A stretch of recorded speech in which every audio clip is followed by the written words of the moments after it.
Segundo Samuel, capítulo 11, diz assim: Decorrido um ano, no tempo em que os reis costumam sair para a guerra, Davi enviou Joabe, seus oficiais e todo o Israel. Eles destruíram os filhos de Amon e sitiaram a cidade de Rabá, mas Davi ficou em Jerusalém. Uma tarde, Davi se levantou do seu leito e andava passeando no terraço do palácio real. Dali, viu uma mulher que estava tomando banho. Ela era muito bonita. Davi mandou perguntar quem era. Disseram-lhe: É Betseba, filha de Eliã e mulher de Urias o Heteu. Então Davi mandou mensageiros que a trouxessem. Ela veio e ele se deitou com ela. Ora, Betseba tinha acabado de se purificar da impureza da menstruação. Depois ela voltou para casa. A mulher concebeu e mandou dizer a Davi: Estou grávida. Então Davi enviou mensageiros a Joabe dizendo: Mande-me Urias o Heteu. E Joabe mandou Urias a Davi. Quando Urias chegou, Davi perguntou como estava Joabe, como se achava o povo e como ia a guerra. Depois, Davi disse a Urias: Vá para casa e descanse. Urias saiu do palácio real e logo saiu atrás dele um presente do rei. Porém, Urias dormiu junto ao portão do palácio com todos os servos do seu senhor e não foi para casa. Relataram isso a Davi, dizendo: Urias não foi para casa. Então Davi disse a Urias: Você não vem de uma viagem? Por que não foi para casa? Urias respondeu: A arca, Israel e Judá ficam em tendas. Joabe, meu senhor, e os servos de meu senhor estão acampados ao ar livre. Como poderia eu ir para casa, comer e beber e me deitar com a minha mulher? Juro pela vida do rei que não faria tal coisa. Então Davi disse a Urias: Fique aqui ainda hoje, amanhã eu o mandarei de volta. E Urias ficou em Jerusalém aquele dia e o seguinte. Davi o convidou para comer e beber com ele e o embebedou. À tarde, Urias saiu e foi deitar-se no seu leito na companhia dos servos de seu senhor. Ele não foi para casa. Pela manhã, Davi escreveu uma carta a Joabe e a mandou por Urias. Na carta escreveu o seguinte: Ponham Urias na linha de frente, onde o combate for mais intenso. Depois deixem-no sozinho para que seja ferido e morra. Tendo sitiado a cidade, Joabe pôs Urias no lugar onde sabia que estavam homens valentes. Os homens da cidade saíram e lutaram contra Joabe. Alguns dos oficiais de Davi foram mortos, e morreu também Urias o Heteu. Então Joabe enviou notícias a Davi, informando tudo o que havia acontecido na batalha. Deu ordem ao mensageiro, dizendo: Quando você terminar de contar ao rei os acontecimentos desta batalha, é possível que ele fique indignado e pergunte: Por que vocês chegaram assim perto da cidade para lutar? Não sabiam que eles iriam atirar da muralha? Quem matou Abimeleque, filho de Jerubezete? Não foi uma mulher que, do alto da muralha, lançou sobre ele uma pedra de moinho e o matou em Tebes? Por que vocês chegaram tão perto da muralha? Então você dirá: Também morreu o seu servo Urias o Heteu. O mensageiro partiu e, chegando, contou a Davi tudo o que Joabe lhe havia mandado dizer. O mensageiro disse a Davi: Na verdade, aqueles homens eram mais fortes do que nós e saíram para lutar contra nós em campo aberto. Mas nós fomos contra eles até a entrada do portão. Então os flecheiros do alto da muralha atiraram contra os servos do rei e alguns deles foram mortos. Também morreu o seu servo Urias o Heteu.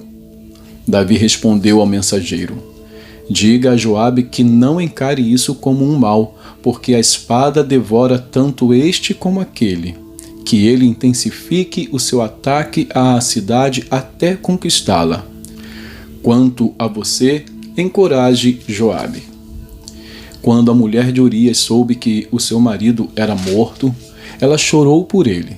Passado o luto, Davi mandou buscá-la e a trouxe para o palácio.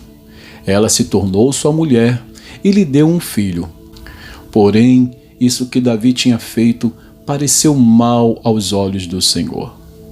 Capítulo 12. O Senhor enviou Natã a Davi.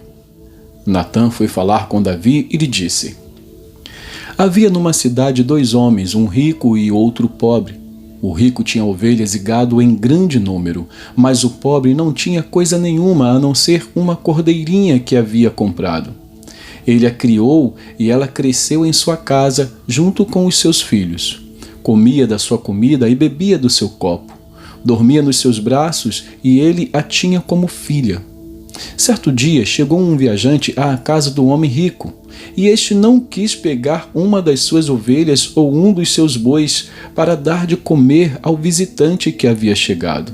Em vez disso, pegou a cordeirinha do homem pobre e a preparou para o homem que havia chegado. Então o furor de Davi se acendeu contra aquele homem, e ele disse a Natã: Tão certo como vive o Senhor, o homem que fez isso deve ser morto. E pela cordeirinha restituirá 4 vezes, porque fez uma coisa dessas e porque não se compadeceu. Então Natã disse a Davi: Esse homem é você. Assim diz o Senhor, o Deus de Israel: Eu o ungi rei sobre Israel, e eu o livrei das mãos de Saul. Eu lhe dei a casa de seu senhor e as mulheres de seu senhor em seus braços. Também lhe dei a casa de Israel e de Judá. E se isto fosse pouco, eu teria acrescentado tais e tais coisas. Por que, então, você desprezou a palavra do Senhor, fazendo o que era mal aos olhos dele? Com a espada você matou Urias, o heteu. Você tomou por esposa a mulher dele, depois de o matar com a espada dos filhos de Amon. Agora, pois, a espada jamais se afastará da sua casa, porque você me desprezou e tomou a mulher de Urias, o heteu, para ser sua mulher. Assim diz o Senhor: Eis que farei com que de sua própria casa venha o mal sobre você. Tomarei as suas mulheres à sua própria vista e as darei a outro homem que se deitará com elas em plena luz do dia. Porque você o fez em segredo, mas eu farei isso diante de todo o Israel e em plena luz do dia. Então Davi disse a Natã: Pequei contra o Senhor. E Natã respondeu: Também o Senhor perdoou o seu pecado. Você não morrerá, mas porque com isto você deu motivo a que os inimigos do Senhor blasfemassem, também o filho que lhe nasceu morrerá. Então Natã foi para sua casa. E o Senhor feriu a criança que a mulher de Urias teve com Davi, e a criança adoeceu gravemente. Davi suplicou a Deus pela criança. Davi jejuava e, entrando em casa, passava a noite deitado no chão. Então os anciãos do seu palácio se aproximaram dele para o levantar do chão, porém ele não quis e não comeu com eles. No 7º dia, a criança morreu. E os servos de Davi ficaram com medo de informá-lo de que a criança estava morta, porque diziam: Quando a criança ainda estava viva, falávamos com ele, mas ele não dava ouvidos à nossa voz. Como então vamos dizer a ele que a criança morreu? Poderá fazer alguma loucura. Mas Davi notou que os seus servos cochichavam uns com os outros e entendeu que a criança havia morrido. Então perguntou: A criança morreu? Eles responderam: Morreu. Então Davi se levantou do chão, lavou-se, ungiu-se, trocou de roupa, entrou na casa do Senhor e o adorou. Depois voltou para o palácio e pediu comida. Puseram-na diante dele e ele comeu. Os seus servos lhe disseram: Que é isto que o Senhor fez? Pela criança viva o Senhor jejuou e chorou, mas depois que ela morreu, se levantou e se pôs a comer. Davi respondeu: enquanto a criança ainda estava viva, jejuei e chorei, porque dizia: talvez o Senhor se compadeça de mim e a criança continuará viva. Mas agora que ela morreu, por que jejuar? Poderei eu trazê-la de volta? Eu irei até ela, mas ela não voltará para mim. Então Davi consolou Batseba, sua mulher. Teve relações com ela, e ela teve um filho, a quem Davi deu o nome de Salomão. E o Senhor o amou. Davi o entregou nas mãos do profeta Natã, e este lhe chamou Jedidias, por causa do Senhor. Enquanto isso, Joabe atacou Rabá dos filhos de Amon e tomou a cidade real. Então Joabe mandou mensageiros a Davi dizendo: lutei contra Rabá e tomei a cidade das águas. Reúna agora o resto do exército e cerque a cidade para tomá-la. Do contrário, se eu a tomar, ela poderia ser chamada pelo meu nome. Então Davi reuniu todo o povo, marchou para Rabá, lutou contra ela e a tomou. Tirou a coroa da cabeça do seu rei. O peso da coroa era de 34 quilos de ouro e havia nela pedras preciosas. Essa coroa foi posta na cabeça de Davi, e da cidade ele levou muitos despojos. Também trouxe o povo que havia nela e os fez trabalhar com serras, picaretas, machados de ferro e em fornos de tijolos. Davi fez o mesmo com todas as cidades dos filhos de Amon. Depois voltou com todo o exército para Jerusalém. Vamos a Jeremias. Jeremias, capítulo 52. Jeremias 52 diz assim: Zedequias tinha 21 anos de idade quando começou a reinar e reinou 11 anos em Jerusalém. A mãe dele se chamava Hamutal e era filha de Jeremias de Líbna. Zedequias fez o que era mal aos olhos do Senhor, segundo tudo o que Jeoaquim havia feito. Foi por causa da ira do Senhor contra Jerusalém e contra Judá que isto aconteceu, a ponto de os rejeitar da sua presença. Zedequias rebelou-se contra o rei da Babilônia. Aconteceu que, no 9º ano do reinado de Zedequias, aos 10 dias do 10º mês, Nabucodonosor, rei da Babilônia, veio contra Jerusalém, ele e todo o seu exército. Sitiaram a cidade e construíram rampas de ataque ao redor dela. A cidade ficou sitiada até o 11º ano do reinado de Zedequias. Aos 9 dias do 4º mês, quando a cidade se via apertada pela fome e não havia pão para o povo da terra, a cidade foi arrombada. Embora os caldeus estivessem em volta da cidade, todos os homens de guerra fugiram e saíram de noite pelo caminho do portão que fica entre as duas muralhas, perto do jardim do rei. Fugiram na direção do vale do Jordão. Mas o exército dos caldeus perseguiu o rei Zedequias e o alcançou nas campinas de Jericó. E todo o exército deste se dispersou e o abandonou.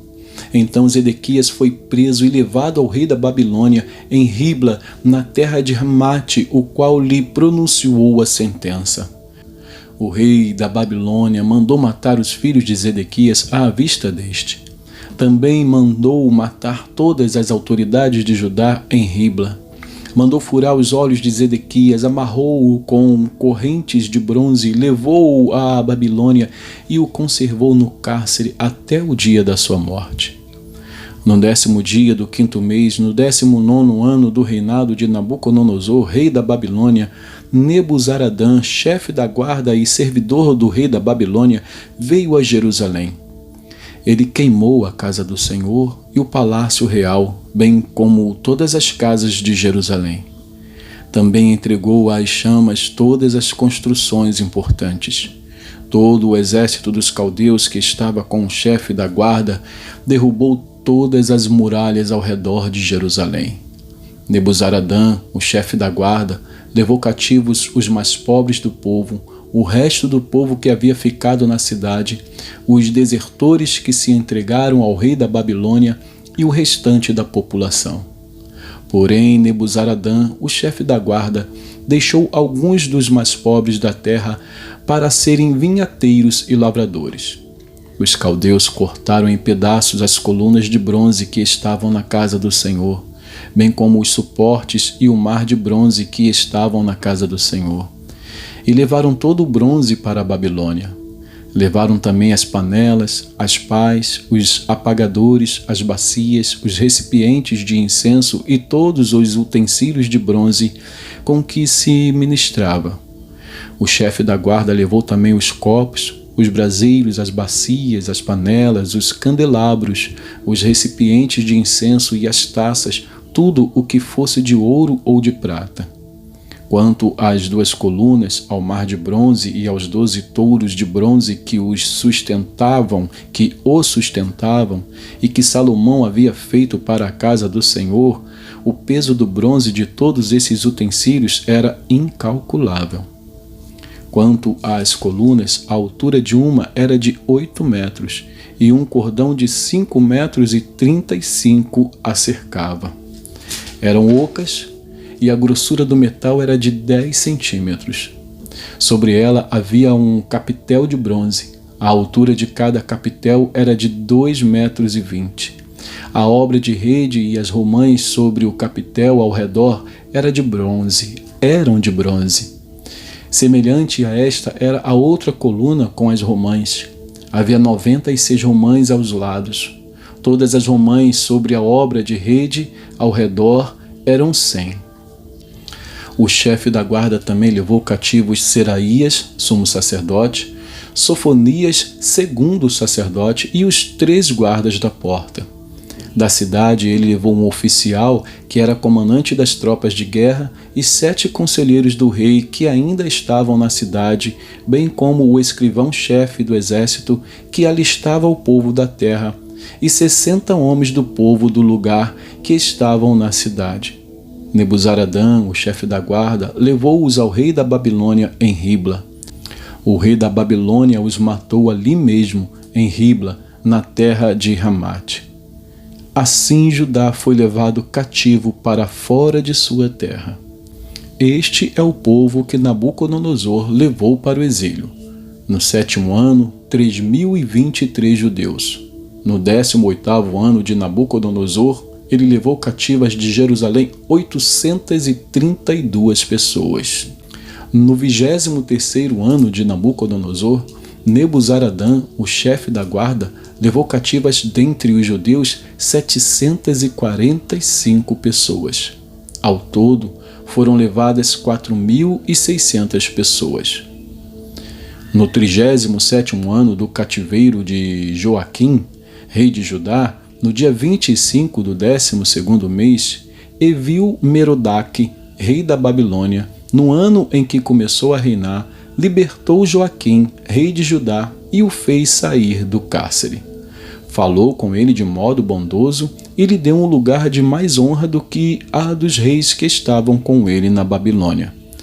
Permitiu que ele deixasse de usar as roupas de prisioneiro, e Joaquim passou a comer na presença dele todos os dias da sua vida. E da parte do rei da Babilônia lhe foi dada subsistência vitalícia, uma pensão diária até o dia da sua morte, durante todos os dias da sua vida. E terminamos aqui o livro do profeta Jeremias. E que Deus abençoe a porção da sua palavra.